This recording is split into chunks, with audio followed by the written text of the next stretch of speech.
Welcome to Sumo biology. तो आज हम लोग एक बहुत इंपॉर्टेंट टॉपिक आपका पेडिग्री एनालिसिस को डिस्कस करते हैं। ठीक है जी। पेडिग्री एनालिसिस क्या होती है, कैसे करनी होती है और क्या इसके लिए ट्रिक्स है, हाउ टू सॉल्व पेडिग्री। तो पेडिग्री एनालिसिस से हम लोग आज का अपना ये टॉपिक एक स्पेशल सेशन आप लोग के लिए रखा। कई आई थी स्टूडेंट्स की रिक्वेस्ट कि पेडिग्री एनालिसिस, हालांकि इससे पहले मैं एक दो लेक्चर डाल चुका हूँ पेडिग्री एनालिसिस के, लेकिन फिर भी एक बार फिर से डिटेल में पेडिग्री एनालिसिस अपकमिंग सेशन के लिए। चलिए चालू करें पेडिग्री एनालिसिस। ओके, चलिए। तो सबसे पहले तो पेडिग्री क्या होती है इसको समझिए आप। Pedigree is a family tree, वंश वृक्ष है। ठीक है जी। फैमिली ट्री है that represents a diagrammatic representation of relationship among parents and children. तो ये वंश वृक्ष है, वंश श्रृंखला है, जिससे हम डायग्रामेटिक रिप्रेजेंटेशन डायग्राम के द्वारा प्रस्तुत करते हैं कि पेरेंट्स के बीच में और उनकी प्रोजीनी के बीच में क्या संबंध है। सेवरल जनरेशन, कई जनरेशन का, which show the inheritance pattern of a particular phenotypic character, जिससे किसी भी एक पर्टिकुलर फिनोटिपिक कैरेक्टर का हमें इनहेरिटेंस, उसकी वंशानुगति कैसे हो रही है उसके बारे में जानकारी मिलती है।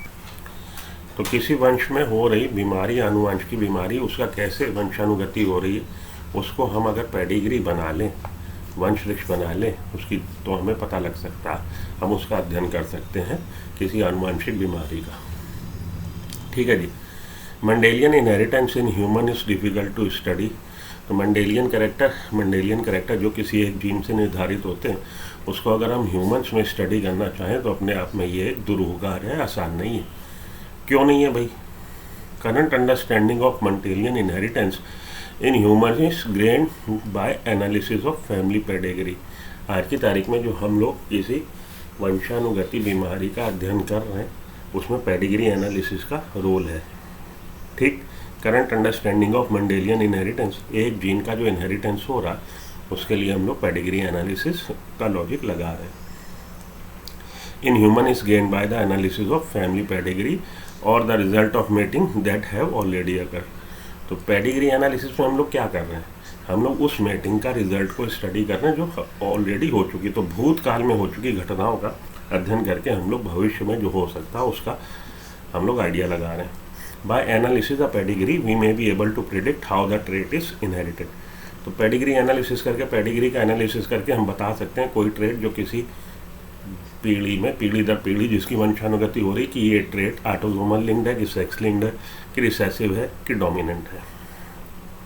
It is visual tool for documenting the biological relationship in families and to determine the mode of inheritance.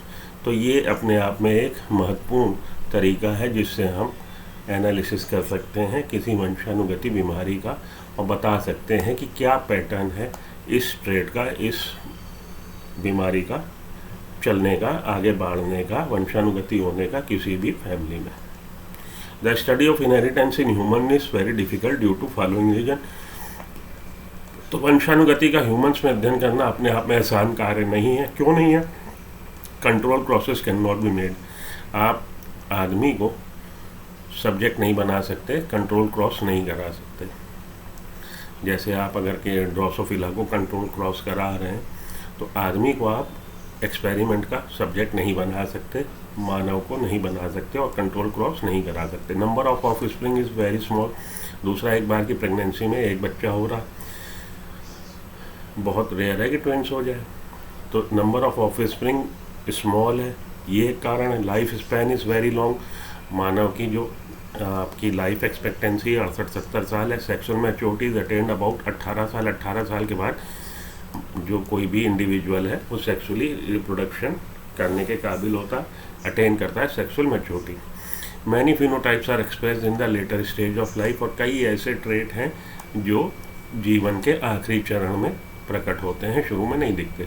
To overcome this difficulties, और ये जो दिक्कतें थी इनको ओवरकम करने के लिए, इनसे पार पाने के लिए Francis Galton, father of Eugenix, started recorded data analysis for the genetic traits in human. तो एक तरह से पेडिग्री एनालिसिस की शुरुआत किसने करी? फ्रांसिस गाल्टन ने। इन्होंने रिकॉर्डेड डाटा एनालिसिस रिकॉर्ड रखा कि भाई दादा में ये दिक्कत थी, दादे से मम्मी में आई मम्मी से इस जनरेशन के, सन में आई इस जनरेशन से अगले सन में। तो data analysis, recorded data analysis इन्होंने चालू किया फ्रांसिस गाल्टन ने। The pedigree analysis can be defined as the analysis of trait in several generation. तो पेडिग्री एनालिसिस में हम लोग एनालिसिस करेंगे ट्रेट की कई सारी जनरेशन में, 4, 5, 6 पीढ़ियों में कम से कम। The pedigree of haemophilia discovered by Harden in the descendants of Queen Victoria is a popular case of such analysis. तो हीमोफीलिया की पेडिग्री एनालिसिस करी थी जो हमारी रॉयल फैमिली ब्रिटेन की है, उसमें ये डिजीज़ की अकरेंस हुई और उसमें पेडिग्री एनालिसिस करी हार्डेन ने। ये याद रखिएगा, ठीक है जी। ये हालांकि आपसे पूछा नहीं जाता, ये सब बातें जो अभी तक मैंने आपको बताई ये केवल एक भूमिका बनाई पेडिग्री क्या होती है उसको समझने की। पहले उसको समझ लीजिए, फिर हम लोग आगे चलते हैं।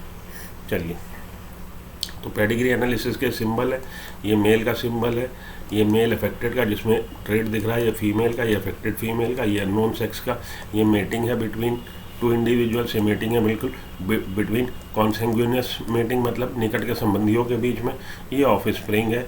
एरो पॉइंट्स टू प्रोबेंट, प्रोबेंट जहाँ से डिजीज़ की अपीयरेंस हो गई उसको बताते। चलिए, तो अब how to crack pedigree, pedigree कैसे क्रैक करना है इसको समझ ली। आइए तो हम देखें पेडिग्री आपको दी जाती तो कैसे क्रैक करनी है। 3 सिंप्लीफाइंग जनरल एजम्पशन, 3 एजम्पशन आपको करने हैं। In the problem that follows you will be reasoning about the mode of transmission of genetic traits that are control by one gene. एक बात तो ये आपको मान के चलना है कि जो ट्रेट अंडर कंसिडरेशन है वो पॉलीजेनिक करेक्टर नहीं है, सिंगल जीन से दवन हो रहा, ठीक है जी। और एक जीन है तो उसके 2 एलील होंगे, मल्टीपल एलील के चक्कर में ना लग जाइएगा। एक जीन और उसके 2 एलील, डोमिनेंट एलील और recessive allele. Complete penetrance, an individual in the pedigree will be affected when the individual carries at least 1 dominant allele और 2 रिसेसिव एलील। तो जिस भी इंडिविजुअल में डिजीज शो हो रही है, भले वो मेल हो भले वो फीमेल हो, तो या तो इसके पास एक डोमिनेंट एलील है, अगर ये डोमिनेंट ट्रेट का केस है अगर, तो इसके पास कम से कम एक डोमिनेंट एलील है। और अगर ये रिसेसिव एलील का, रिसेसिव एलील से गवर्न होने वाला ट्रेट है, तो इट मीन्स अगर ये डिजीज़ दिखा रहा तो इसके पास होमोजाइगस कंडीशन में दोनों रिसेसिव एलील है, ठीक है जी। ये कंप्लीट पेनिट्रेंस। आगे चलिए, रेयर इन पॉपुलेशन। दूसरी बात यह है कि ये trait under consideration rare in population है, पॉपुलेशन में रेवड़ी की तरह नहीं बटा हुआ, हजारों लाखों में किसी एक में होती है ये डिजीज़, तो रेयर इन पॉपुलेशन का केस है, ठीक है। Individuals who marry into the pedigree, दूसरी बात कि 2nd या 3rd जनरेशन से जो इंडिविजुअल बहू या दामाद आ रहा है फैमिली में वो क्लियर आ रहा है, कैरियर नहीं होगा, मतलब उस पर कोई भी डिफेक्टिव एलील नहीं लेके आ रहा। नॉट वाई लिंक कि एक्स लिंक ट्रेट या ऑटोसोमल लिंक ट्रेट आपसे पूछा जाता, वाई लिंक ट्रेट नहीं पूछा जाता। 3 बातें तो ये हो गई एजम्पशन। अब 5 क्लू जिससे आप इसको क्रैक कर लेंगे। An affected individual can not have an allele of dominant trait.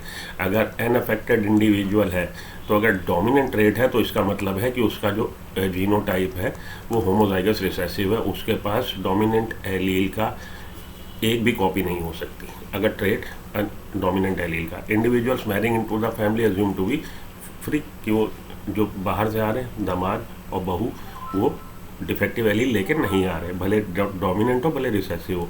Unaffected individual can be a carrier, और जो अनअफेक्टेड इंडिविजुअल हैं जिनके बॉक्स भरे नहीं हुए वो कैरियर हो सकते हैं। अगर ये रिसेसिव का केस है तो कैरियर हो सकते हैं। When a trait is X link a single recessive allele is sufficient to show the trait in male. अगर एक्स लिंक ट्रेट है तो एक्स लिंक रिसेसिव के केस में मेल में एक भी एलील आ गया तो एक ही एलील आएगा एक मेल के पास, क्योंकि एक्स की एक ही कॉपी होती है।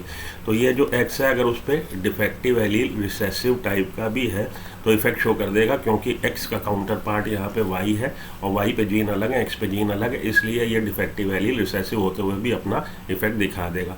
Father transmit the allele of X link genes to his daughter not to his son. और फादर से मेल से एक्स लिंक्ड वाली ये जो बीमारी है एक्स, ये किस में जाएगी, डॉटर में, सन में नहीं जाएगी, क्योंकि फादर हमेशा अपना वाई क्रोमोसोम सन को देता है, एक्स नहीं देता।